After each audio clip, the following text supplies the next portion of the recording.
El capítulo 1, por supuesto, tiene que ver con las elecciones. Históricamente, le gane quien le gane en términos de publicidad, de obras, de fracasos, el partido que está en el poder ejecutivo pierde puestos en el poder legislativo cuando llegan las elecciones de medio término. Y en algunos casos, pierde de una forma tremenda. Era lo que se preveía en muchas filas en lo previo a estas elecciones. No es lo que ocurrió. Si bien la prensa y los opinadores hablaban de una oleada roja, no ocurrió. Algunos se sorprenderán de mi optimismo inquebrantable, pero me he sentido bien, aunque cada escaño que se pierde duele. Los demócratas tuvieron una noche fuerte. Perdimos menos escaños en la Cámara de Representantes que ningún otro presidente demócrata en los últimos 40 años. Y tuvimos el mejor desempeño con gobernadores desde 1986. Y de ahí a un panorama general, a un panorama ya más amplio de lo que ha sido hasta ahora este proceso electoral. Aunque todavía es pronto, los resultados definitivos podrían tardar días. Todo apunta a que los republicanos recuperarían la Cámara de Representantes. Más reñido está en el Senado. Si también pierden esta Cámara los demócratas, se le complicaría el resto del mandato a Biden. Los republicanos tendrían vía libre para bloquear sus iniciativas en temas como el aborto o la guerra en Ucrania. Trump ha felicitado a sus candidatos ganadores y ha dejado caer que podría volver a presentarse a las presidenciales. Hará, dice, un anuncio importante el próximo día 15. Al que no ha felicitado es a su posible rival en el camino a la Casa Blanca, Ron DeSantis, que ha logrado la reelección como gobernador de Florida. También en Texas vuelven a ganar los republicanos, pero los demócratas les han arrebatado 2 estados claves y lo hacen además rompiendo tabúes. Maryland ha elegido su primer gobernador negro, Wes Moore, y en Massachusetts, Maura Haley será la primera gobernadora abiertamente lesbiana en Estados Unidos.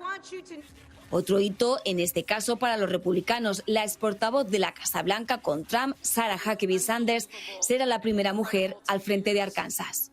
Estos son los primeros comicios después del asalto al Capitolio. Los republicanos siguen cuestionando la legitimidad de la victoria de Biden. Compartimos algunos números. Primero, cómo están las cosas en términos de la composición del futuro Congreso estadounidense. Capítulo 1, entonces, aquí están la Cámara de Representantes y la Cámara Alta, la Cámara del Senado. Fíjense, en este momento, recuerden ahora están 50-50, en este momento en el Senado hay 49 senadores republicanos confirmados, 48 senadores demócratas confirmados. Los republicanos necesitan 2, porque tienen que llegar a 51. Los demócratas también necesitan 2, porque recuerden, si llegan a 50, la vicepresidenta desempata en el caso necesario. En la Cámara de Representantes se necesitan 218, lo que están viendo ahí es una proyección. Todavía falta correr agua bajo los puentes o votos bajo los que están haciendo el escrutinio, como prefiera decirle, pero la proyección indica que los republicanos tendrían mayoría, por lo menos 219 contra 206 de los demócratas.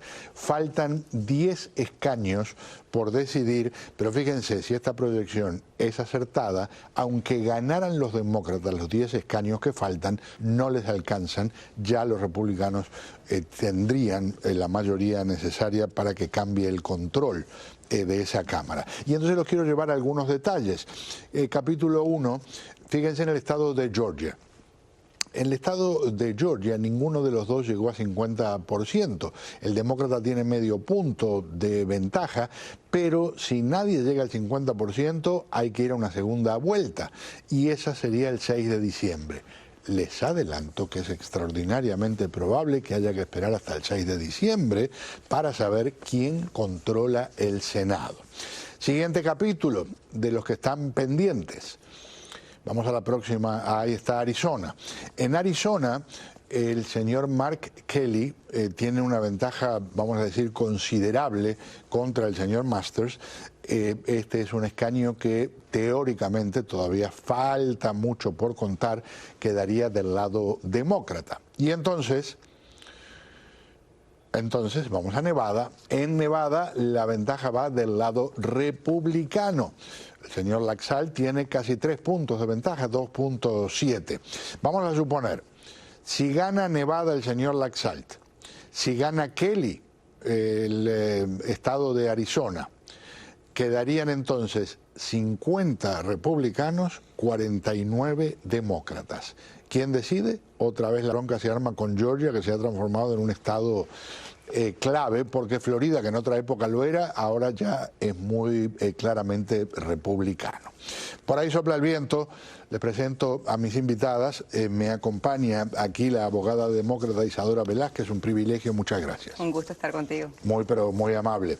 Y le digo bienvenida, trató de acompañarnos, pero se enfrentó a las rachas del viento y a la lluvia del ya huracán Nicole, y entonces nos acompaña vía Zoom la abogada republicana María Herrera Mellado. Un placer tenerla con nosotros.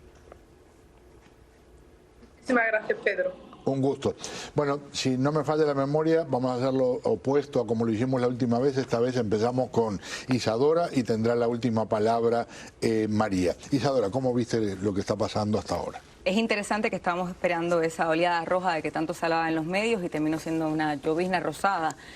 Sí, me parece que ha sido un referéndum, no me atrevo a decir ni a favor ni en contra del presidente Biden, pero sí me atrevería a decir que en contra del posible candidato Trump.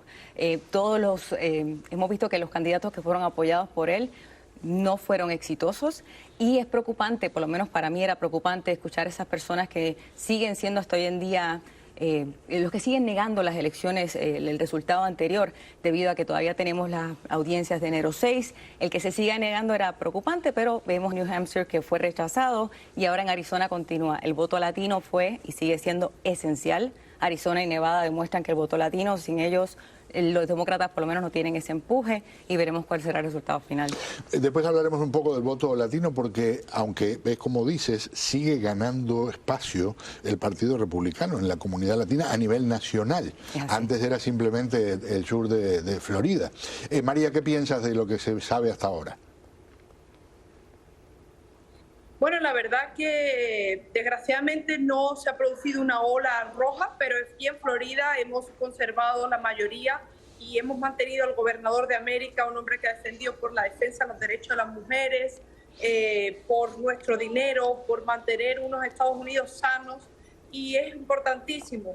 Hemos recuperado el Congreso y esperemos que tengamos buenas noticias para el Senado. Cuando me hablas de lo que pasó en Florida, no hay duda que se consolida lo que está pasando a nivel vamos a decir, la presencia republicana en los puntos de poder. A nivel nacional, ¿a qué atribuye, María, le pregunto allá primero ahora, que no haya existido la famosa marea o oleada roja? Bueno, yo creo que diferentes carreras por diferentes distritos se han llevado de una forma diferente.